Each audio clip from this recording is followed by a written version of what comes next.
Tarbiyah Sunnah Channel. Lillah, nyunnah, merenah. Bismillahirrahmanirrahim. Assalamualaikum warahmatullahi wabarakatuh. Alhamdulillahilladzi arsala rasulahu bilhuda wa dinil haqq liyudhhirahu 'alad dini kullihi walau karihal musyrikun wa asyhadu an la ilaha illallah wahdahu la syarikalah wa asyhadu anna Muhammadan abduhu wa rasuluh sallallahu alaihi wa ala alihi wa ashabihi wa sallama tasliman mazida wa ba'd. Alhamdulillah kembali kita berjumpa untuk melanjutkan pembahasan kitab Ad-Da'u wad-Dawa. Pertemuan yang lalu kita sudah menjelaskan hakikat syirik. Kalau sudah jelas penjelasan yang diterangkan di beberapa pertemuan yang lalu, ini ada satu kaidah yang sangat agung yang bisa menyingkap rahasia dari permasalahan syirik yang sedang kita bahas ini. Apakah itu? Yaitu bahwa sebesar-besar dosa di sisi Allah adalah suudzon kepada Allah, berburuk sangka kepada Allah. Kenapa demikian? Karena orang yang suudzon, yang berburuk sangka kepada Allah, dia orang yang memiliki prasangka yang bertolak belakang dengan kesempurnaan sifat-sifat Allah. Bertolak belakang dengan isi kandungan nama-nama dan sifat Allah Azza wa Jalla. Menganggap Allah banyak kekurangan, menganggap Allah keliru, menganggap Allah tidak sempurna. Dan itu suudzon yang tidak layak dilakukan kepada Allah Subhanahu wa ta'ala. Karena itulah maka tak heran apabila Allah Azza wa Jalla mengancam azab kepada orang yang berburuk sangka kepada Allah dengan ancaman yang tidak Allah berikan kepada yang lainnya. Saking dahsyatnya ini ancaman. Dalam surah Al-Fat, surah ke-48, ayat yang ke-6 Allah menyatakan, alaihim dairatus saw. Bagi mereka yang suudzon kepada Allah akan dapat giliran azab yang sangat dahsyat. Di antara orang-orang yang suudzon kepada Allah, berburuk sangka kepada Allah, orang-orang musyrik, munafik, laki dan perempuan. Sebagaimana di dalam surah Al-Fat tadi, liyu'adziballahu al-munafiqina wal-munafiqat wal-musyrikina wal-musyrikat adh-dhannina billahi dhanna as-saw alaihim dairatus saw wa ghadiballahu alaihim wa la'anahum wa 'adda lahum jahannam wa sa'at masira. Allah hendak mengazab orang-orang munafik baik laki ataupun perempuan, orang-orang musyrik baik laki ataupun perempuan, karena mereka sudah berburuk sangka kepada Allah. Adh-dhannina billahi dhanna as-saw alaihim dairatus saw. Bagi mereka nanti akan dapat giliran azab yang buruk karena suudzon mereka kepada Allah. Terus wa ghadiballahu alaihim, Allah murka kepada mereka. Wa la'anahum, Allah melaknat mereka. Wa 'adda lahum jahannam, Allah siapkan bagi mereka jahannam. Wa sa'at masira, dan itulah seburuk-buruk tempat kembali. Orang yang mengingkari salah satu sifat di antara sifat-sifat Allah, Allah katakan wa dzalikum dhannukumul ladzi dhanantum bi rabbikum ardakum fa asbahtum minal khasirin. Kata Allah, itu adalah dzan kamu yang telah kamu sangkakan kepada Allah. Tapi dzan yang sangkaan yang buruk kepada Allah, ardakum. Sangkaan tersebut membinasakan kamu. Fasbahtum minal khasirin. Lalu kalian akan termasuk golongan orang-orang yang merugi. Ketika Allah berfirman tentang Khalilur Rahman, Nabiullah Ibrahim alaihissalatu wassalam. Nabi Ibrahim berkata kepada kaumnya itu kan menyembah berhala, menyembah patung. Banyak patung yang disembah. Apa kata Nabi Ibrahim kepada kaumnya? Madza ta'budun? Apa sih yang kalian sembah ini? Aifkan alihatan dunallahi turidun? Apakah kebohongan yang kalian inginkan, apakah kebohongan yang kalian ada-adakan untuk bisa menyembah sesembahan-sembahan selain Allah? Fama dhannukum bi rabbil alamin. Coba bagaimana prasangka kalian kepada Allah Rabbul Alamin? Makna dari ayat ini surah As-Saffat ayat ke-85 dan 86 sampai 87. Allah berfirman demikian, maksudnya bagaimana prasangka kamu terhadap Allah? Apakah Allah akan memberi balasan kepada kalian atas prasangka tersebut dengan balasan yang baik ketika kalian berjumpa dengan Allah, padahal kalian menyembah kepada selain Allah? Menyembah kepada selain Allah, lalu Allah akan berikan ganjaran yang baik. Apakah kalian berprasangka seperti itu? Wa madza dhanantum bihi hatta abadtum ma'ahu ghairah?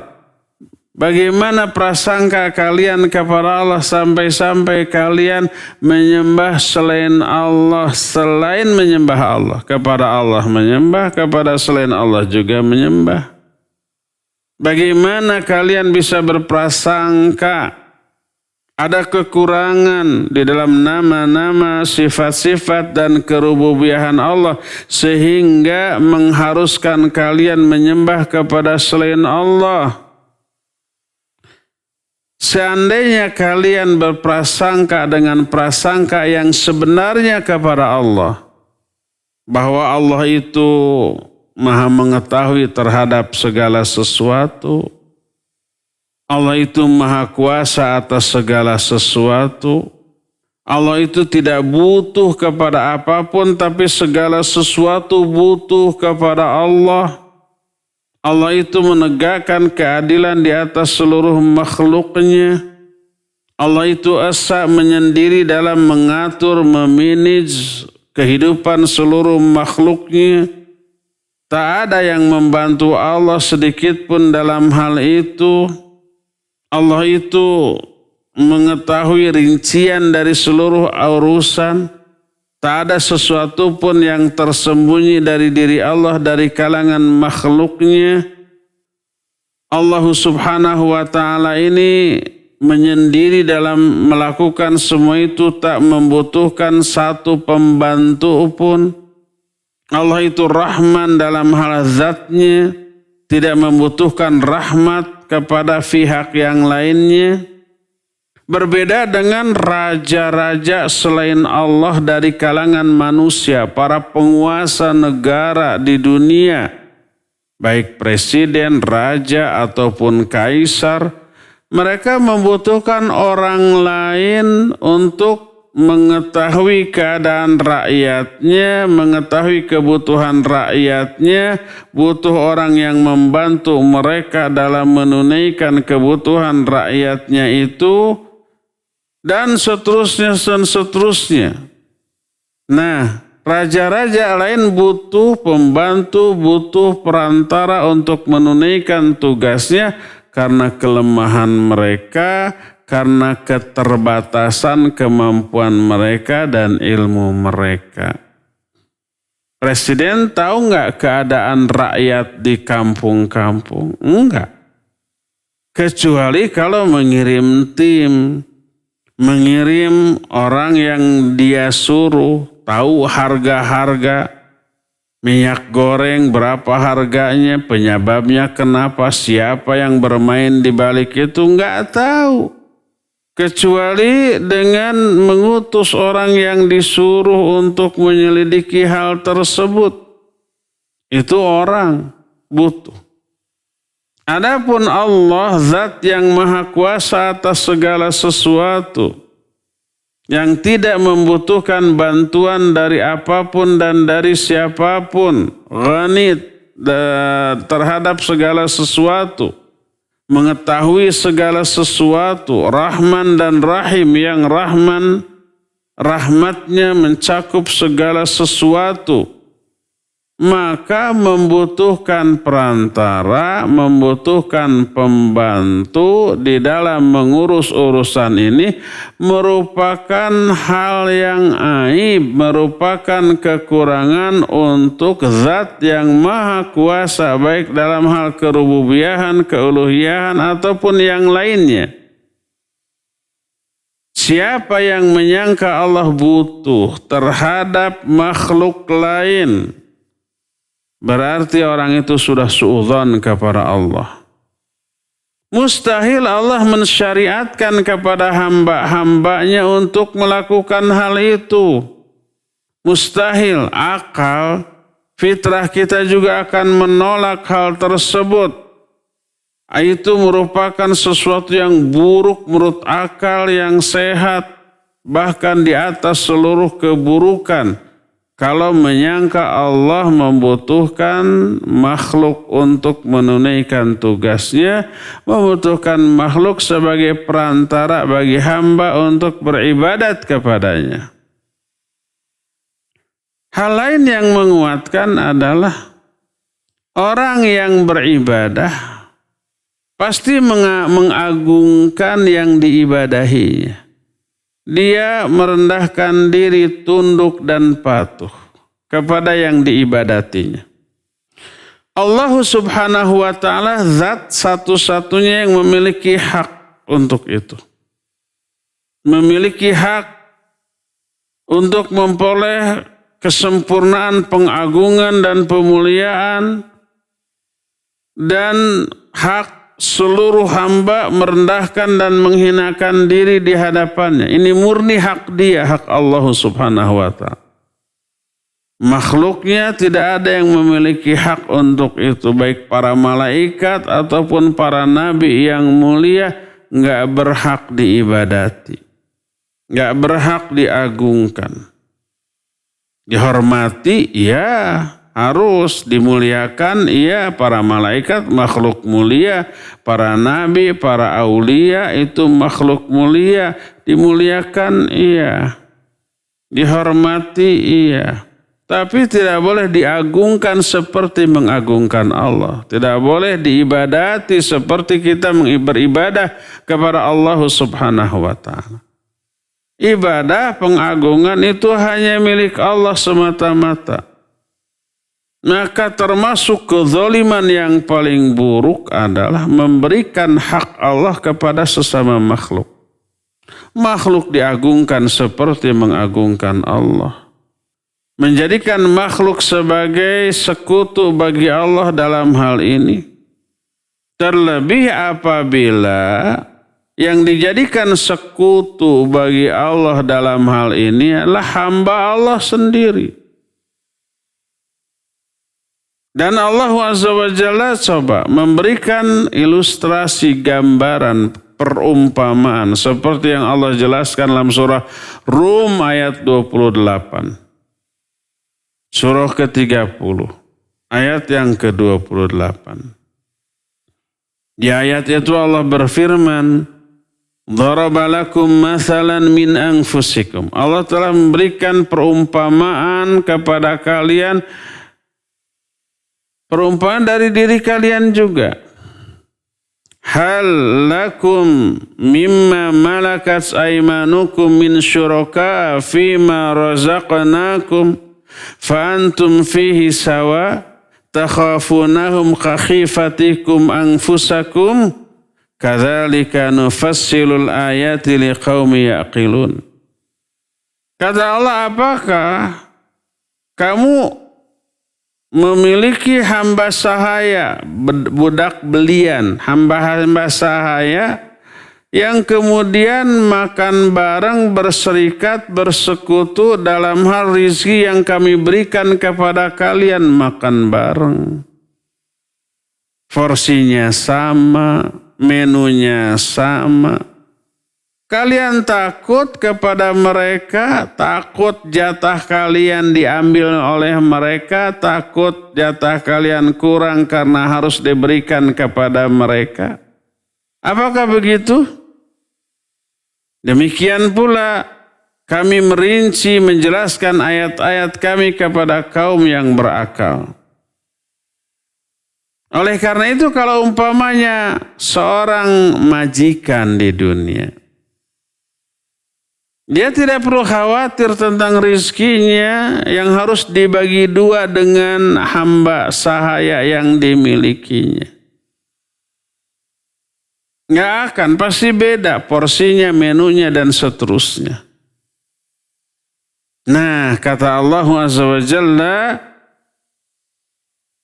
fakaifa taj'aluna li min 'abidi syuraka fi ma'ana munfaridun bihi wa huwal ilahiyah. Bagaimana kalian akan menjadikan hamba-hambaku sebagai tandingan sekutu dalam perkara-perkara yang aku esa dalam hal itu. Allati la tambaghi li ghairi, yang tidak layak dimiliki oleh yang lainnya. Wala tasihu li siwaya, tidak berhak, tidak benar kalau diberikan kepada yang lainnya. Maka siapa orang yang berprasangka seperti itu, berarti orang itu tidak mengagungkan Allah dengan seagung-agungnya, tidak memuliakan Allah dengan semulia-mulia pemuliaan, tidak mengesahkan Allah dalam perkara-perkara yang Allah harus diesahkan dalam hal tersebut. Orang itu tidak mengagungkan Allah dengan sebenar-benarnya karena dia menyembah selain Allah Azza wa Jalla. Di dalam Al-Quran surah Al-Hajj 73 dan 74 Allah berfirman, Ya ayuhan nas duriba mathalun fastami'u lah innal ladzina tad'una min dunillah la yakhluqu dhubaba wa la bijtama'u lah wa in yaslubhumudz dzubabu syai'an la yastanqidhuhu min dha'fal talib wal matlub ma qadarullaha haqqa qadrih innallaha laqawiyyun aziz. Hei manusia, kata Allah, telah diberikan kepada kalian perumpamaan, dengarkan perumpamaan ini. Sesungguhnya sesungguhnya berhala-berhala yang kalian sembah selain Allah, baik itu patung, kuburan, pohon, kayu, atau apapun, mereka itu tak mampu walaupun hanya menciptakan seekor lalat, walaupun mereka berkumpul satu sama lain. Seluruh berhala di alam dunia ini berkumpul, suruh menciptakan makhluk yang sangat kecil yaitu lalat, mereka nggak bisa. Bahkan si berhala itu bila ada sesuatu makanan pada dirinya, umpamanya ada patung sambil menengadahkan tangan begini, disimpan kue nih kita kasih untuk si patung itu. Kue itu direbut oleh seekor lalat, datang lalat ngeong-ngeong-ngeong, tep hinggap di makanan itu, dibawa kabur. Bisakah si patung itu mempertahankan kue tersebut dari lalat? Tidak sama sekali. Dha'ufal talib wal matlub. Sungguh lemah yang menyembah, yang disembah lemah, yang menyembahnya orang itu lemah, yang disembahnya patung lebih lemah lagi. Mereka tidak mengagungkan Allah dengan sebenar-benarnya pengagungan, padahal Allah Maha Kuat dan Maha Agung. Termasuk dianggap tidak mengagungkan Allah dengan sebenar-benarnya pengagungan orang-orang yang menyembah kepada selain Allah, yang disembahnya itu tidak mampu menciptakan makhluk yang terkecil, hewan yang terlemah, yang apabila hewan lemah tersebut merebut sesuatu dari dirinya, dia tidak bisa mempertahankannya. Bandingkan dengan Allah. Dalam Al-Quran, dalam surah Az-Zumar ayat 7, ayat 67 Allah menyatakan, وَمَا قَدَرُ اللَّهَ حَقَّ قَدْرِهِ وَالْأَرْضُ جَمِيعًا قَبْضَتُهُ يَوْمَ الْقِيَامَةِ وَالسَّمَاوَاتُ مَطْوِيَّةٌ بِيَمِينِهِ سُبْحَانَهُ وَتَعَالَى عَمَّا يُشْرِكُونَ. Kata Allah, orang-orang musyrik itu tidak mengagungkan Allah dengan sebenar-benarnya pengagungan. Padahal bumi ini berada dalam genggaman Allah pada hari kiamat. Dan langit itu semuanya digulung oleh Allah dengan tangan kanannya. Ini firman Allah yang menyatakan Allah punya tangan kanan. Al-Quran, Allah mengenalkan dirinya. Langit digulung dengan tangan kanannya. Maha suci Allah dan maha tinggi dari apa-apa yang mereka sekutukan. Oleh karena itu, orang yang menyekutukan Allah dalam beribadah dengan makhluknya, orang itu tidak mengagungkan Allah yang zat dari Allah sendiri super agung. Seluruh alam jagat raya berada dalam genggaman tangannya, diatur olehnya. Tabarakalladzi biyadihil mulk wa huwa ala kulli syai'in qadir. Barakah Allah yang di dalam genggaman tangannya lah tergenggam seluruh kerajaan, alam semesta langit dan bumi ini. Demikian juga ada kan orang yang menyangka Allah tidak mengutus seorang rasul pun kepada manusia, tidak menurunkan satu kitab pun. Orang seperti itu berarti orang itu tidak mengagungkan Allah, suudzon kepada Allah. Tidak mengagungkan Allah dengan sebenar-benar pengagungan. Malah menisbatkan kepada Allah sifat-sifat yang layak, yang tidak layak. Dalam bentuk umpamanya Allah mah iseng menciptakan alam jagat raya ini. Diciptakan sekedar iseng, setelah diciptakan malaikat, jin, manusia, binatang. Sudah terserah semau kalian. Gak diatur lagi oleh Allah. Tidak akan ada perhitungan, tidak ada balasan. Iseng. Menganggap Allah iseng itu tidak mengagungkan Allah, itu menghinakan, merendahkan Allah. Masa Allah yang maha agung berbuat seiseng itu? Demikian juga tidak mengagungkan Allah orang yang menolak hakikat dari nama-nama Allah yang mulia, yang baik, dan sifat-sifatnya yang agung. Ini kritik terhadap Jahmiyah dan Mu'tazilah.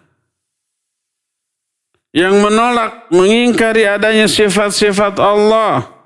Dikatakan Allah tidak mendengar, Allah tidak melihat, Allah tidak berkehendak.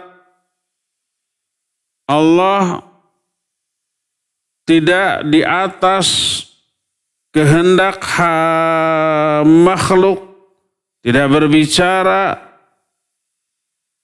juga menolak keumuman kekuasaan Allah terhadap perbuatan hamba-hambanya, baik perbuatan yang taat ataupun yang maksiat. Orang-orang Jahmiyah dan Mu'tazilah, mereka seluruhnya dalam bab takdir menganut faham Qadariyah. Qadariyah itu orang-orang yang mengingkari takdir. Selain menolak sifat-sifat Allah, mereka juga menolak adanya takdir Allah Azza wa Jalla. Mereka bilang perbuatan manusia murni hasil ikhtiar usaha manusia itu sendiri. Baik perbuatan taat ataupun maksiat. Allah enggak mentakdirkan manusia taat atau maksiat. Tidak ada kehendak Allah atas perbuatan makhluknya. Makhluk itu sendirilah yang menciptakan perbuatan mereka sendiri untuk diri mereka sendiri. Bukan karena kehendak Allah Azza wa Jalla. Bukan karena takdir Allah Subhanahu wa ta'ala. Allah Azza wa Jalla maha tinggi dari akidah yang serupa dengan Majusi ini. Majusi juga berkeyakinan begitu. Ada dua pencipta di alam jagat raya ini. Allah yang menciptakan kebaikan dan iblis serta makhluk yang menciptakan keburukan. Keburukan bukan ciptaan Allah, sebab Allah maha baik, gak mungkin menciptakan yang buruk. Itu kata mereka. Yang buruk menciptaan makhluknya. Iblis, setan, dan manusia. Ada dua pencipta. Nah, orang-orang Qadariyah diantaranya juga dalam hal ini Mu'tazilah dan Jahmiyah yang selalu menimbang segala sesuatu dengan akal, menyatakan Allah tidak mentakdirkan perbuatan makhluk. Perbuatan makhluk, ciptaan makhluk itu sendiri. Bukan ciptaan Allah Subhanahu wa ta'ala. Seolah-olah di dunia ini ada kejadian, banyak kejadian yang terjadi di luar kehendak Allah. Dan apa yang Allah kehendaki tidak terjadi. Kehendak Allah kalah oleh kehendak makhluk. Lemah Allah dalam hal ini. Berarti orang itu tidak mengagungkan Allah. Contoh, kehendak Allah terkalahkan oleh kehendak makhluk. Allah menghendaki semua makhluk ibadah. Ya ayyuhan nasu ubudu rabbakumul ladzi khalaqakum. Hei manusia, beribadahlah kalian kepada Allah yang telah menciptakan kalian. Tapi sebagian besar manusia maunya tidak ibadah. Tidak mau ibadah. Dan kenyataannya banyak yang tidak mau ibadah. Menanglah kehendak manusia, kalahlah kehendak Allah. Tidak ibadahnya manusia, musyriknya manusia, kafirnya manusia, bid'ahnya manusia, itu terjadi di luar kehendak Allah. Itu kata mereka. Dan ini menunjukkan Allah lemah karena di alam jagat raya ini terjadi sesuatu di luar kehendak Allah. Itu anggapan mereka. Anggapan ini menyatakan mereka tidak mengagungkan Allah dengan sebenar-benarnya pengagungan. Yang benar adalah seluruh yang terjadi di alam jagat raya ini, baik yang baik ataupun yang buruk, yang menyenangkan ataupun yang tidak menyenangkan, semuanya kehendak Allah. Semuanya ciptaan Allah. Manusia ciptaan Allah. Perbuatan manusia juga ciptaan Allah. Baik perbuatan yang baik atau yang buruk, yang taat atau yang maksiat, seluruhnya itu apa? Ciptaan Allah. Wallahu khalaqakum wa ma ta'malun wa ma taf'alun wa ma ta'malun. Allah yang menciptakan kalian wa ma ta'malun, dan menciptakan apa-apa yang kalian amalkan. Kalian ciptaan Allah, Amal kalian juga ciptaan Allah, bukan ciptaan kalian. Ini ayat loh. Bagaimana ayat ini bisa ditentang dengan akal? Kalau dipertanyakan, loh bagaimana perbuatan manusia bisa dianggap ciptaan Allah? Bukankah perbuatan manusia terjadi karena keinginan manusia dan usaha manusia? Kita jawab iya.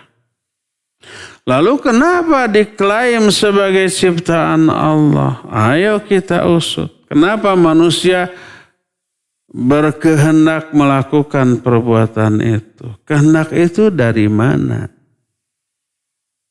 Apakah hasil ikhtiar manusia memunculkan kehendak untuk beramal dalam dirinya? Tidak. Ujug-ujug aja muncul ingin berbuat itu, ingin berbuat ini. Ujug-ujugnya kebetulan tidak. Allah yang ngasih keinginan itu. Wa ma tasyauna illa ayyasha'allahu rabbul alamin. Kalian tidak akan punya keinginan apapun. Tidak punya kehendak apapun untuk melakukan ini atau itu. Kecuali Allah yang menginginkan demikian. Allah yang ngasih. Itu pertama. Terus kedua, orang itu setelah berkeinginan kok bisa berikhtiar, mampu berikhtiar. Dari mana kemampuan itu? Allah juga yang ngasih. La haula wa la quwata illa billah. Gak ada kemampuan, gak ada kekuatan, gak ada daya upaya. Kecuali Allah yang kasih. Begitulah cara Allah menciptakan perbuatan makhluk. Kalau Allah ingin makhluk ini berbuat demikian, Allah kasih keinginan kepada makhluk itu untuk berbuat dan Allah kasih kemampuan untuk berbuat. Maka lahirlah perbuatan itu. Kalau nggak dikasih sama Allah nggak akan berbuat. Banyak orang umpama yang tidak diberikan keinginan untuk ini. Akhirnya dia tidak melakukan ini. Ada orang yang suka futsal, ada yang tidak mau. Ada yang suka berenang, ada yang tidak mau. Ada yang suka lari, ada yang tidak mau. Ada yang suka makanan ini, ada yang tidak mau. Ada yang mau melakukan ini, ada yang mager karena sudah PW. Beda-beda orang. Kenapa beda-beda? Karena keinginan untuk berbuat apapun Allah yang kasih. Ada yang dikasih keinginan itu oleh Allah, ada yang tidak. Maka pantas kalau perbuatan manusia diklaim sebagai ciptaan Allah. Wallahu khalaqakum wa ma ta'malun. Allah yang ciptakan kamu, Allah yang ciptakan amalan kamu. Bukan murni hasil ikhtiar manusia tanpa keterlibatan Allah di dalamnya, enggak. Jadi orang yang meyakini bahwa perbuatan manusia murni hasil usaha manusia, tidak ada keterlibatan Allah, takdir Allah, kehendak Allah dalam hal itu bertolak belakang dengan Quran dan berarti tidak mengagungkan Allah dengan seagung-agung pengagungan. Karena di dalamnya ada sikap merendahkan Allah.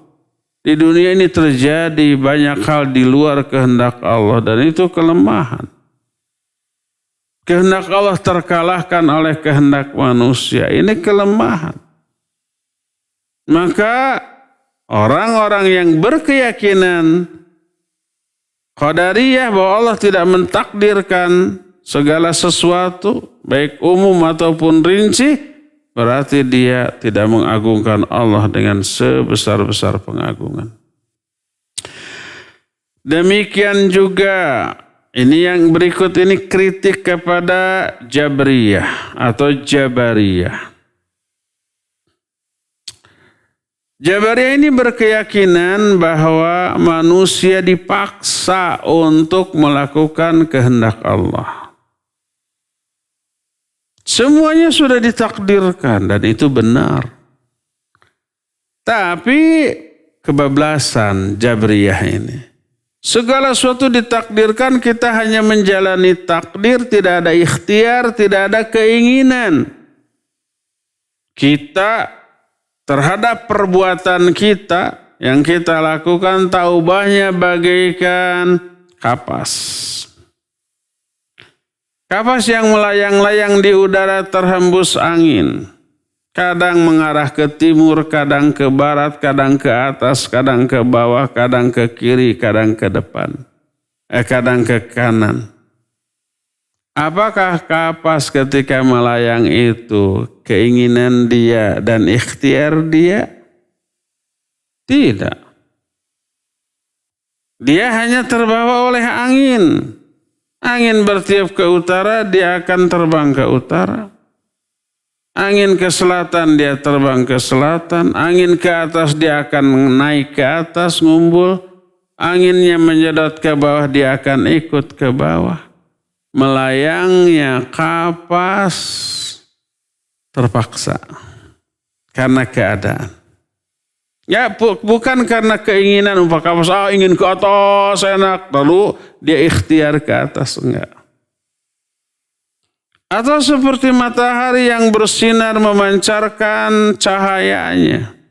Matahari bersinar bukan karena keinginan dia dan ikhtiar dia. Saya ingin bersinar terus berusaha memancarkan sinarnya. Suatu saat capek, saya mau berkedip sekejap saja. Apa begitu? Enggak.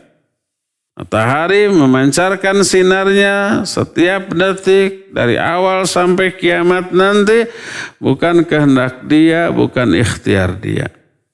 Tapi begitulah diciptakan, dipaksa untuk begitu oleh Allah Azza wa Jalla.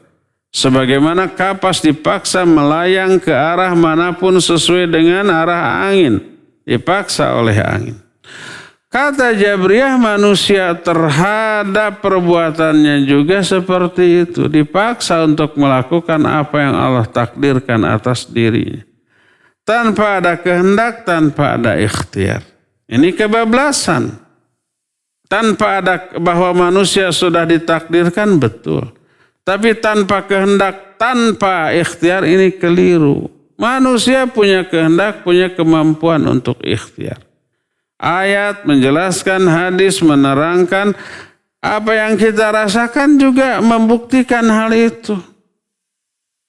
Kita mau berbuat karena ada keinginan, iya. Karena ada kemampuan, iya.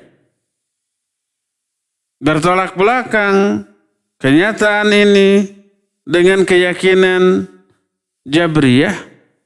Makanya kata Jabriyah, kalau orang maksiat karena memang kehendak Allah, Allah takdirkan dia bermaksiat tanpa ikhtiar, tanpa keinginan dia, lalu diazab.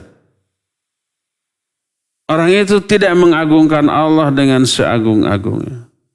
Karena menganggap Allah mengazab seorang hamba bukan karena kesalahan hamba itu.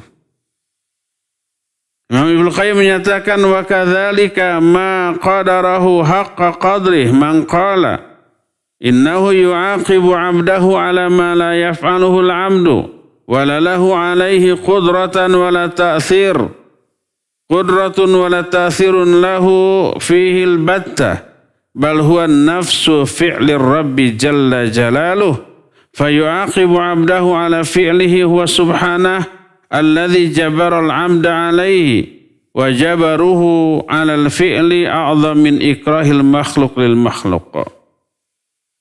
Demikian juga kata Imam Ibnu Qayyim. Ini kritik kepada Jabriyah, koreksi kepada Jabriyah. Tidaklah mengagungkan Allah dengan sebenar-benarnya orang yang berkata bahwa Allah mengadab hambanya bukan karena perbuatan si hamba, bukan karena kesalahan si hamba, bukan karena ikhtiar dan kemampuan si hamba sama sekali. Tapi karena perbuatan Allah Azza wa Jalla dalam diri si hamba. Lalu Allah mengadab hamba atas perbuatan Allah terhadap hamba yang Allah paksakan kepada si hamba. Itu kan zalim kalau dia demikian ya. Kalau umpamanya ada seorang majikan. Majikan ini memaksa hamba sahanya untuk melakukan sebuah perbuatan. Setelah melakukan lalu diazab. Lakukan. Dan dia nggak bisa menolak. Lalu dilakukan. Setelah dilakukan diazab. Kenapa kamu lakukan itu? Zalim nggak tuh majikan? Zalim. Buruk gak tuh perbuatan majikan? Buruk. Mustahil Allah menetapkan atau bersikap seburuk itu. Allah zat yang maha adil, zat yang maha hakim, zat yang maha rahman kepada seluruh makhluknya. Mustahil memaksa makhluk melakukan keinginannya lalu si makhluk itu diazab atas perbuatan yang Allah lakukan pada diri si hamba. Mustahil seperti itu. Terus bukankah si hamba yang maksiat juga atas takdir Allah? Iya. Semua takdir Allah tetapkan beserta sebab-sebabnya. Sudah kita bahas di awal. Takdir umpamanya seorang hamba lapar. Pasti ada sebabnya. Dan sebabnya juga Allah takdirkan. Kenapa hamba itu lapar? Pak, karena dia tidak makan. Mau orang soleh sesoleh apapun ya kalau tidak makan melapar. Nabi Muhammad SAW pernah merasakan lapar? Sering. Masa nabi-nabi kok lapar? Iya, karena beliau manusia biasa. Lapar kenyang, nggak ada kaitan dengan soleh tidaknya. Ada kaitan dengan makan atau tidaknya. Ini orang kafir, orang musyrik, orang durhaka. Karena durhaka walaupun dia makan banyak, oleh Allah tetap dilaparkan? Enggak. Karena setiap takdir Allah kaitkan dengan sebabnya. Lapar sebabnya karena tidak makan, kenyang sebabnya karena makan yang cukup atau yang banyak. Begitu. Ada hubungan sebab akibat. Dan kenapa orang ini tidak makan? Ditakdirkan lagi mungkin karena tidak ada makanannya. Atau ada makanan tapi dia terlalu sibuk dengan urusan lain gak sempat. Kan ada orang tuh karena kesibukan ingin makan lapar tapi gak sempet-sempetnya karena ada tugas kewajiban seperti itu. Seorang guru umpamanya. Dia mau berangkat ke sekolah harus ada di sekolah jam 7 tapi sejak bangun subuh gak sempet makan. Dia harus masak, menyiapkan untuk suaminya, untuk anaknya, ngurus anaknya, memandikan anaknya, memakaikan baju anaknya, mengantar dulu ke sekolah. Ada sudah mepet hampir jam 7 berangkat. Gak sempat makan. Lapar. Selama jam kerja gak bisa makan. Jam 7 terus ngajar, jam 10 pas istirahat gak bisa makan juga. Karena harus mungkin ada tamu, mungkin dipanggil oleh kepala sekolah, mungkin harus meriksa tugas murid. Atau umpamanya pas mau mesen nasi uduk, umpamanya kesenangan untuk sarapan. Gak libur yang dagangnya, sakit atau apapun. Sampai jam 12 lemes. Orang lapar karena tidak makan. Tidak makan karena ada sebab-sebab. Terus begitu. Kenapa orang ke neraka? Apakah ini takdir Allah dan kehendak Allah? Iya. Pasti ada sebab karena dia durhaka. Oh, kenapa dia durhaka? Pasti ada sebab. Karena apa? Karena dia nggak mau belajar, dia cuek terhadap agama sehingga bodoh, sehingga nggak dapat hidayah. Oh, kenapa dia begitu? Karena dia malas, karena dia begitu terus. Dan itu takdir yang Allah tetapkan bagi ahli maksiat sebagai hukuman respon Allah terhadap amalan orang itu sebelumnya. Siapa yang Allah beri hidayah, siapa yang Allah sesatkan, Allah lebih tahu. Alasannya pasti ada dan bisa dipertanggungjawabkan. Allah tidak pernah zalim kepada hamba-hambanya. Orang dusta akibatnya apa? Berhenti dia ibadah. Dicabut keinginan ibadah dari dirinya oleh Allah karena hukuman terhadap kedustaannya. Iyyakum wal kadhiba fa innal kadhiba yahdi ilal fujur. Jauhi dusta karena dosa itu menyeret pelakunya kepada fujur, kepada kedurhakaan. Karena dusta dia berani melakukan kedurhakaan yang lainnya. Hukuman atas kedustaannya. Kenapa orang itu dikasih hidayah? Karena balasan atas perbuatan baiknya. Begitulah terus. Oleh karena itulah maka Allah tidak pernah berbuat zalim kepada hamba-hambanya. Demikian juga tidaklah dianggap memuliakan Allah dengan sebenar-benarnya orang yang tidak menjaga Allah dari hal yang kotor, yang bau, yang najis, yang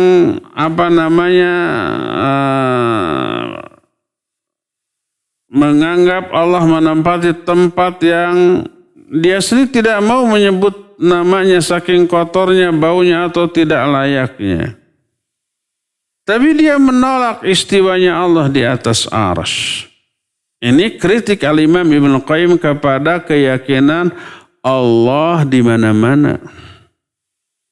Innallaha fi kulli makan, Allah mah ada di mana-mana. Ada di hati kita. Ada di masjid, ada di WC, ada di lubang WC, di tempat-tempat najis.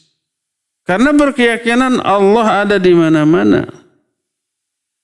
Tapi mengingkari Allah ada di atas arsy. Pernyataan Allah Ar-Rahmanu 'alal arsy istawa, Allah istiwa di atas arsy, diingkari padahal itu posisi teragung untuk zat yang maha berkuasa atas segala sesuatu. Lalu diyakini Allah mah ada di mana-mana. Di tempat-tempat kotor juga ada. Aneh enggak? Aneh. Itu orang tidak memuliakan Allah Azza wa Jalla. Maksud mereka sih baik. Niatnya, cuma caranya apa? Niatnya mengingkari istiwanya Allah di atas arsy karena salah persepsi tentang mana istiwanya Allah di atas arsy. Mempersepsikan hal itu berdasarkan akal. Kalau Allah di atas arsy dianggap lalu butuh arsy. Oh, kalau begitu arsy-nya lebih besar daripada Allah. Kalau nanti arsy-nya hancur, Allahnya jatuh. Kayak gitu, makanya lalu ditolak. Itu karena salah memahami makna istiwa di atas arsy. Padahal dari zaman baheula mula kalau mereka membaca bantahan para ulama kepada kalangan Jahmiyah dan Mu'tazilah yang mengingkari istiwanya Allah di atas arsy, cara berpikir Mu'tazilah sama dengan mereka, itu dibantah oleh para ulama. Itu yang enggak mereka baca. Allah istiwa di atas arsy bainun min khalqih, tidak nempel di arsy, terpisah dari makhluknya. Tidak sama dengan istiwanya makhluk di atas benda lain, enggak. Laisa kamitslihi syai'un. Tidak menempel di arsy, tidak membutuhkan arsy, dan tidak berarti arsy-nya lebih gede daripada Allah. Apapun yang terjadi pada diri arsy, pada arsy enggak ngaruh apapun kepada Allah. Allah enggak jatuh karena tidak bertumpu pada arsy itu. Itu sudah jelas oleh para ulama. Malah mereka menyamakan, ingin mensucikan Allah dari penyerupaan dengan makhluk, tapi ditakwil sampai diserupakan dengan makhluk. Oh, maksud Allah istiwa di atas arsy itu berkuasa. Sama dengan bupati duduk di kursi bupati selama 5 tahun. Apa makna duduk di kursi selama 5 tahun? Apakah duduk terus selama 5 tahun? Enggak. Pergi kemana-mana, duduknya jarang. Tapi menduduki jabatan bupati maknanya menguasai, berkuasa sebagai bupati. Tuh menyamakan antara istiwanya Allah di atas arsy dengan berkuasanya bupati. Keliru besar. Oleh karena itulah maka orang yang mengingkari Allah istiwa di atas arsy lalu ditanya di mana Allah? Di mana-mana. Oh, ini keliru besar. Padahal ayat dan hadis yang sahih, ratusan dalil menyatakan Allah di atas. Di antara surah Fatir ayat 10, ilaihi yas'adul kalimut thayyibu wal amalus sholihu yarfa'uhu. Naiklah kepada Allah. Kalau naik kemana? Ya ke atas. Apa yang naik kepada Allah? Seluruh ucapan-ucapan baik, yaitu doa, zikir. Dan amalan soleh diangkat kepada Allah. Waktu Mi'raj Nabi SAW terbang ke atas, pakai tangga ke atas ke langit. Kemudian para malaikat seusai bertugas di alam dunia langsung lapor ke atas. Allah menyatakan, yudabbirul amra minas sama'i ilal ard thumma ya'ruju ilaihi. Malaikat mengurus urusan dari langit ke bumi, setelah itu dia naik ke atas, lapor kepada Allah. Banyak yang seperti itu. Ayat dan hadis, tak terhitung. Tapi orang mengingkari istiwanya Allah di atas aras, lalu berkeyakinan Allah di mana-mana. Lebih rendah, lebih hina. Orang itu tidak memuliakan Allah dengan sebenar-benarnya pemuliaan. Inilah salah satu atau beberapa bukti orang yang suudzon kepada Allah. Berburuk sangka kepada Allah. Disangkanya Allah tidak sempurna. Disangkanya dalam prasangka mereka Allah ada kekurangan, ada aib, ada kerendahan. Lalu sikapnya itu diaplikasikan dalam beberapa keyakinan yang menyimpang, yang mengisyaratkan mereka tidak mengagungkan Allah dengan sebenar-benarnya. Nah, jamaah yang Allah muliakan, penjelasan ini belum selesai. Nanti kita akan teruskan di hari-hari yang akan datang. Untuk sekarang cukup sampai di sini saja dan kita masih punya sisa waktu untuk bertanya jawab. Wa sallallahu ala nabiyina Muhammadin wa ala alihi wa ashabihi wasallam. Mangga.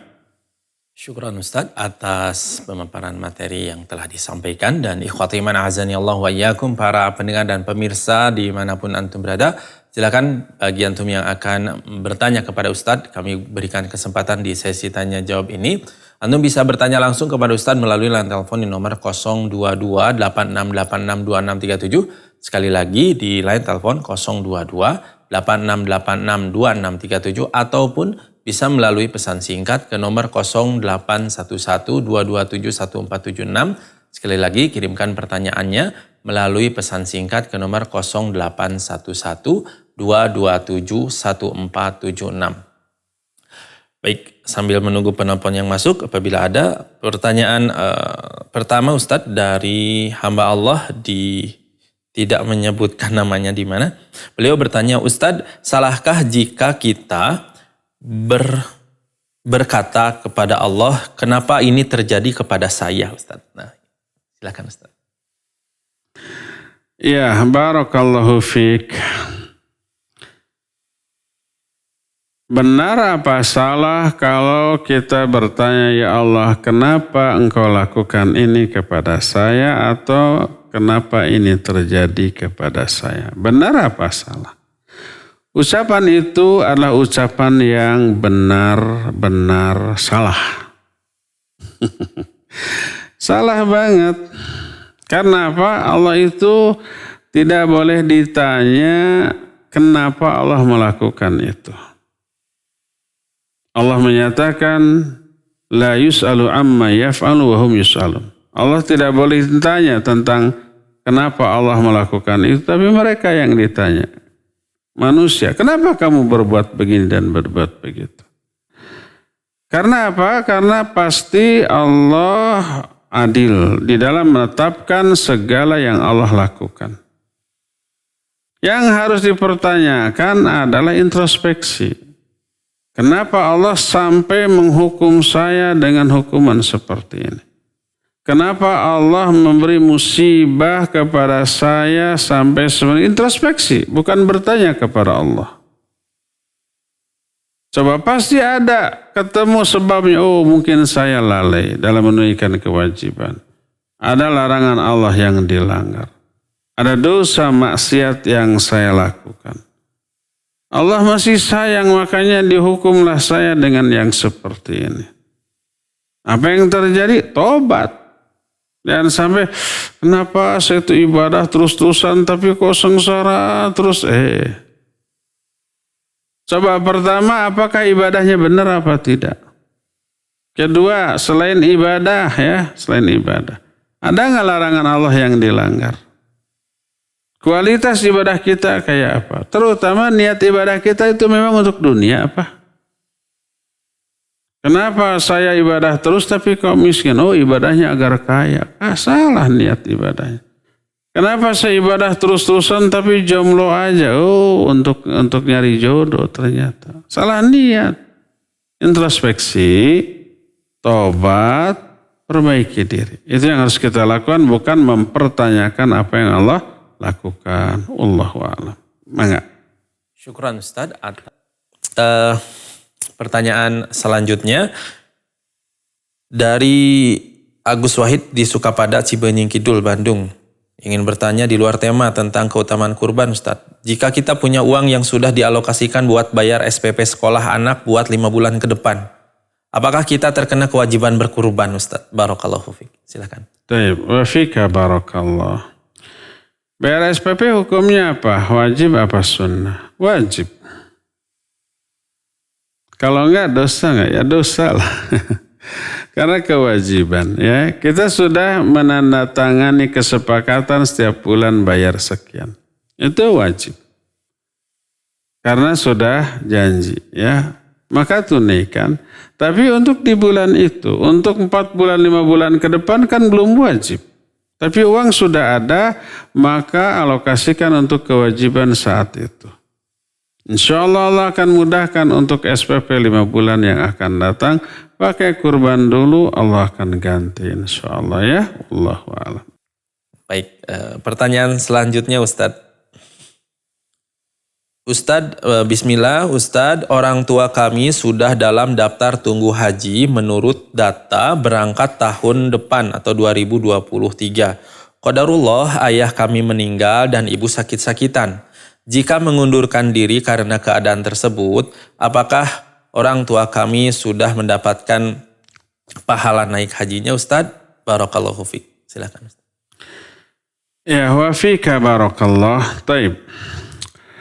Kalau seseorang pertama sudah niat mau melakukan sebuah perbuatan baik, niatnya dicatat 1.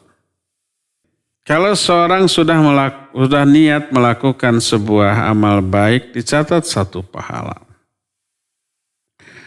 Kalau sudah dilaksanakan, maka dilipat gandakan 10 kali lipat. Adapun kalau tidak jadi dilaksanakan, ada 2. Kalau tidak jadinya itu tanpa uzur. Sudah niat tiba-tiba dibatalkan karena malas. Nggak ada uzur apa-apa, maka niat yang 1 itu tetap tidak dihapus. Tetap dia dapat pahala dari niatnya. Adapun kalau umpamanya dia tidak jadi karena ada uzur di luar kemampuan dia, maka tetap pahala 10 kali lipat itu Allah berikan kepadanya. Sama dengan kita sudah berniat pas azan zuhur nanti saya mau ke masjid. Lalu azan zuhur. Lalu kita berwudu terlebih dahulu, lalu ambil pakaian gamis atau sarung, pakai kopiah, sudah pakai pewangi. Pas mau keluar hujan besar. Akhirnya nggak jadi itu. Padahal dia sudah niat dan sudah ikhtiar. Apa ikhtiarnya? Ya wudu, ya sudah pakai pakaian. Ternyata nggak jadi karena hujan. Maka dia sholat sendirian di rumah, tidak jadi ke masjid. Pahalanya sama dengan sholat di masjid secara utuh. Atau tidak hujan, tapi pas mau buka pintu, aduh mules. Akhirnya nggak jadi ke masjid, buka lagi pakaian ke WC. Lama di WC. Selesai itu sudah bubar, sudah salam. Akhirnya dia sholat sendiri di rumah. pahalanya utuh. Ya, pahalanya utuh. Demikian juga orang yang sudah niat haji, sudah ikhtiar. Apa ikhtiarnya? Sudah bayar. Sudah mungkin baca-baca ikut bimbingan. Pas pada waktunya qadarullah keburu meninggal atau sakit yang tidak mungkin, kan insya Allah pahalanya tetap dapat. Wallahu a'lam. Silakan, ada telepon. Baik, kita angkat penelpon. Ya, silakan. Halo. Halo, Assalamualaikum. Waalaikumsalam warahmatullahi wabarakatuh. Dengan Ibu siapa di mana? Dengan Ibu Nenden di Bandung. Ibu Nenden di Bandung. Silakan pertanyaannya, Ibu.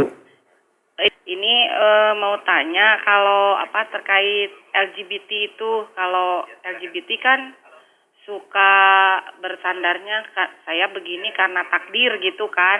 Nah, itu bagaimana ya ininya? Sudah, Bu? Sudah, itu aja. Baik. Depan. Afwan. Apa pertanyaannya? LGBT atau Oh, LGBT. Iya, LGBT menyatakan saya begini sudah takdir. Apa ucapannya benar? Ucapannya benar. Dia LGBT, takdir. Dia umpama seorang pencuri, lalu mencuri dia katakan saya sudah ditakdirkan mencuri. Betul, betul. Terus salahnya di mana? Salahnya dia meyakini itu buruk, tapi tidak ikhtiar untuk dirubah. Salahnya yang lain, sebelum dia mencuri, dia sudah niat, sudah ikhtiar, dan tahu itu buruk, tidak dia hentikan. Penyebab aksi pencurian itu pasti ada banyak tuh. Itu tidak diantisipasi. Terus dia ikuti keburukan sampai terjadi. LGBT itu tidak sekonyong-konyong tumbuh dalam dirinya tanpa sebab. Pasti ada sebab. Sama dengan begini. Ya, ini saya sudah kudratnya menyukai sesama jenis, laki-laki ke laki-laki, perempuan ke perempuan. Makanya saya tidak boleh disalahkan. Itu sama dengan sudah secara fitrah saya laki-laki menyukai wanita, menyukai umpamanya harta, menyukai kekuasaan. Ini sudah fitrahnya, semua orang bisa. Tapi apakah karena hal itu boleh kita ikuti dengan melanggar rambu? Tidak boleh. Jadi kalau umpama LGBT, gay atau lesbian menganggap benar atau menganggap ini wajar karena memang bukan keinginan kita memiliki perasaan seperti ini. Ditakdirkan. Sudah kehendak Allah, sudah fitrah. Itu sama dengan lelaki menyukai wanita lalu dilampiaskan dalam bentuk berzina lalu dia katakan sudah sudah naluri, sudah fitrah bagi saya sebagai laki-laki menyukai wanita, nggak bisa ditolak. Allah juga menyatakan zuyyina linnasi hubbus syahawati minan nisa. Telah dihiasi manusia itu untuk mencintai syahwat terhadap wanita, terhadap anak-anak, terhadap harta dan seterusnya. Apakah karena ini sudah kudrat, sudah fitrah lalu boleh disalurkan secara sembarangan? Enggak. Termasuk kesukaan manusia kepada harta, Allah menyatakan wa innahu lihubbil khairi lasyadid. Manusia itu dalam mencintai kekayaan sangat-sangat kuat. Memang diciptakan untuk dengan fitrah mencintai sesama jenis, mencintai kekayaan ya. Tapi apakah hal itu menjadi boleh menyalurkan secara sembarangan? Karena menyukai harta, dia maling, dia merampok, dia korupsi, dia menipu. Karena menyukai wanita dan semua laki-laki begitu, lalu dia berzina, asal tidak ada yang diragukan. Apakah begitu? Demikian juga dia muncul umpamanya keinginan atau rasa suka kepada sesama jenis, akhirnya boleh disalurkan? Enggak, tentu saja, ya.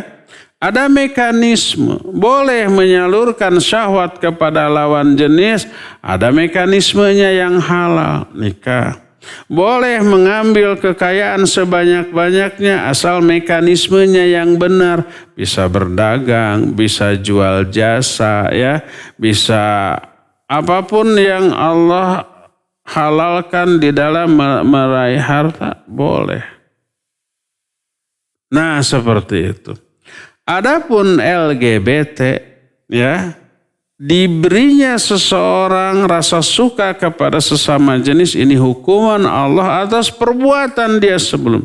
Itu pasti ada sebab loh. Dari awal Nabi SAW sudah mengadakan pencegahan penyakit LGBT ini.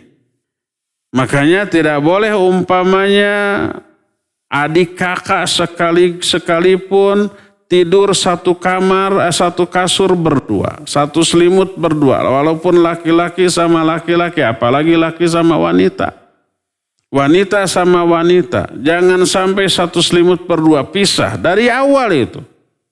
Jangan sampai terlihat aurat masing-masing, walaupun itu adik kakak. Itu apa? Itu untuk mencegah munculnya penyimpangan dari aspek ini. Lahirnya LGBT. Dan ketika itu muncul, apa yang terjadi bukan dianggap benar. Ini mah sudah dari Allah kudrat. Sama dengan umpamanya kita menyukai seorang wanita lalu dipelihara. Jangan. Cepat-cepat dialihkan. Berpikir kepada perkara-perkara lain. Syahwat terhadap lawan jenis harus dibendung, dihindarkan sedemikian rupa sampai tiba saatnya kita memperoleh momen yang halal melalui pernikahan. Silakan. Sebelum momen itu datang, ya kita harus jaga diri. Jangan melihat wanita, wajahnya laki ke wanita, wanita juga begitu. Jangan bersentuhan. Jangan berdua-dua, jangan berdesak-desakan, itu larangan. Agar apa? Agar kesukaan kita kepada lawan jenis itu tidak tersalur secara ilegal menurut kacamata syariat. Tahan, tundukkan pandangan, hindari berdua-dua, hindari ikhtilat atau berdesak-desakan dengan lawan jenis, hindari persentuhan, seperti itu. Jangan sampai karena memang ini kudrat, fitrah, menyukai lawan jenis, akhirnya bersalaman, akhirnya berdua-dua, akhirnya berpelukan, akhirnya berzina, ya terlarang, tidak boleh. Apalagi LGBT. Kalau umpamanya tahu hubungan sesama jenis terlarang lalu muncul perasaan itu, cepat-cepat dihapus, diusahakan, diikhtiarkan, dan pasti bisa. Perasaan kepada lawan jenis saja begitu muncul tapi belum halal, kita bisa hindarkan. Kalau umpamanya muncul perasaan kepada lawan jenis, lalu kita ikuti perasaan ini, didatangi, dihubungi, lalu bertemu, itu melanggar syariat, kebablasan. Dia akan diazab. Apalagi kepada yang sesama jenis, yang sejak awal dilarang, muncul perasaan, cepat hindarkan. Cepat dijauhi hal-hal yang bisa berlanjutnya hal itu. Ada terapi, bisa disembuhkan, bisa, dan terbukti banyak. Keterangan para ahli penyakit kejiwaan yang namanya LGBT ini, ya bisa disembuhkan. Ada terapinya, bisa dihindarkan, bisa disembuhkan. Ikhtiar ini yang tidak dilakukan oleh para penganut LGBT. Dan saya pernah memposting sebuah status, LGBT kalau sudah terjangkiti penyakit ini pada diri seorang, hilang rasa malu. Dia bangga dengan ke-LGBT-annya. Baik itu umpamanya transgender, ya, ganti kelamin, operasi, bangga dengan hal itu, ataupun deklarasi menyatakan saya penyuka sesama jenis. Bangga dengan itu, tidak ada malu, padahal itu memalukan. Ayat itu menyatakan demikian. Para ulama ahli tafsir ketika menerangkan ayat itu menyatakan tidak ada rasa malu dalam diri mereka tentang penyakit kejiwaan mereka. Ini penyakit kejiwaan. Ini penyimpangan masalah kejiwaan. Ya, sakit jiwa yang seperti dalam bentuk seperti itu. Sakit jiwa tidak hanya gila, yang ini juga termasuk penyimpangan kejiwaan. Ya takdir Allah, ya takdir Allah, sama dengan umpamanya saya miskin, takdir Allah. Bisa dirubah, bisa dirubah. Belajar, berdoa, bekerja, berusaha, insya Allah Allah akan rubah. Lewat ikhtiar, doa, usaha, perjuangan yang kita lakukan. Kondisi kita akan Allah rubah. Menjadi tadinya miskin, bodoh, lalu dia berusaha, belajar, bekerja, berdoa, bisa berubah menjadi ya pintar, ya kaya. Apakah dia merubah takdir? Enggak, takdir dia begitu. Dia hanya berusaha untuk merubah keadaan. Ya, bisa dirubah keadaan, bisa dan harus merubah keadaan yang buruk kepada keadaan yang jelek. Kalau kita sakit lalu berobat, itu bukan menentang takdir. Memang saya mah sudah ditakdirkan sakit. Makanya nggak perlu berobat. Kalau berobat berarti tidak menerima takdir Allah. Bukan. Kalau tahu itu sesuatu yang buruk yang Allah takdirkan dan itu pasti ada sebab, cepat ikhtiar untuk merubah keadaan yang buruk tadi menjadi keadaan yang baik. LGBT juga demikian, ya. Wallahu a'lam. Silakan lagi. Syukran Ustaz atas jawabannya. Pertanyaan selanjutnya tidak menyebutkan nama dan dari mana. Beliau bertanya, Assalamualaikum Ustaz, apakah diperbolehkan kurban online seperti transfer sejumlah uang dan disalurkan di tempat lain, Ustaz? Silakan. Baik, barakallahu fiik. Sekarang kurban kewajiban individu. Kalau masing-masing individu melaksanakannya bagus. Tapi kalau masing-masing individu melaksanakan sendiri-sendiri, ada madarat, mungkin ada. Apa madaratnya? Madaratnya pembagian daging kurban tidak merata. Dia hanya ke orang-orang terdekat. Tapi kalau dalam satu RW banyak umpamanya yang kurban dikoordinir oleh RW setempat atau DKM setempat didata. Akhirnya ada kekompakan, ada ta'awun 'alal birri wa taqwa. Terus ada pendistribusian yang merata. Tidak ada rasa kecemburuan sosial di kalangan mereka. Semua dapat. Itu maslahat, itu bagus. Ada orang yang umpah di kota, dia mau kurban, tapi nggak bisa mengelolanya kalau harus sendiri. Dia nggak berani menyembelih, dia nggak bisa juga nyisitnya dan seterusnya, tapi ingin kurban, gimana? Akhirnya bisa-bisa nggak jadi kurban, saya ingin tapi nggak bisa ngurusnya. Itu kalau orang tetap menekankan harus diurus oleh sendiri. Iya kalau bisa bagus. Dan kalau ada pemerataan bagus. Akhirnya dia titipkan. Ingin kurban tapi nggak berani menyembelih, nggak mampu mengurusnya, dititipkan. Dia minta bagian untuk dirinya karena disunnahkan, selebihnya dibagi ke orang yang jauh lebih membutuhkan daripada dia. Bagus. Ini tidak masuk ke dalam meminta-minta yang diharamkan. Harus dibedakan antara meminta yang tercela dengan penggalangan donasi. Meminta yang tercela adalah meminta untuk kepentingan diri. Dia ada tapi minta ke orang, itu tercela, itu yang diazab pada hari kiamat nanti. Daging-daging dari wajahnya itu nggak ada loh di akhirat. Hadis tentang hal itu banyak. Dalam kitab Riyadhus Shalihin ada bab Dzamus Su'al. tercelaknya meminta. Maksudnya meminta untuk diri sendiri.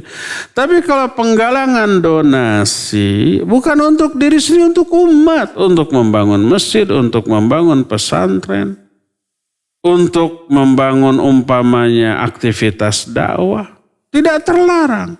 Makanya fatwa para ulama, para masyayikh, lajnah daimah atau individu para masyayikh ditanya bagaimana hukum mengumpulkan donasi untuk kepentingan umat. Semua menyatakan boleh, itu ijtihadnya para ulama.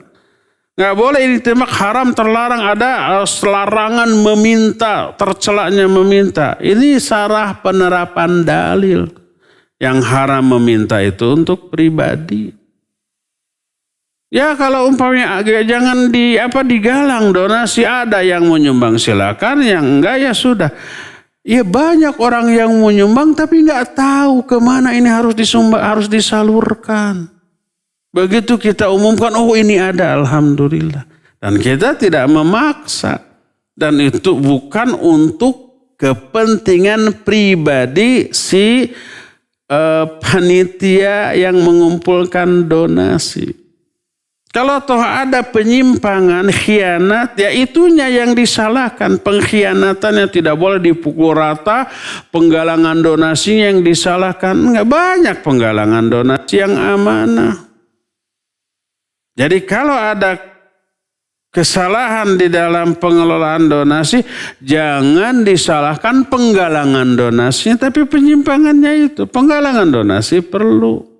Karena betapa banyaknya orang yang butuh donasi baik untuk pembangunan masjid, madrasah, pesantren, atau anak-anak yatim atau yang seperti itu yang mereka sendiri tidak mampu mencari untuk diri mereka sendiri. Jadi harus dibedakan antara meminta yang terlarang, yang tercela, yang haram dengan mengumpulkan donasi untuk kepentingan umat. Jangan sampai pengumpulan donasi untuk kepentingan umum ditembak, diharamkan oleh hadis tentang terlarang dan tercelanya meminta untuk diri pribadi. Itu yang tercela. Dengan demikian ya dibolehkan saja ya kalau ada orang ingin kurban tapi dia tidak bisa mengelola sendiri. Di kota gitu ya. Atau ada umpamanya RT RW setempat tapi kita tidak percaya terhadap pemahaman agamanya atau amanahnya. Kita mencari yang amanah, ya silakan. Tidak terlarang untuk menitipkan pelaksanaan kurban kepada orang yang kita percaya.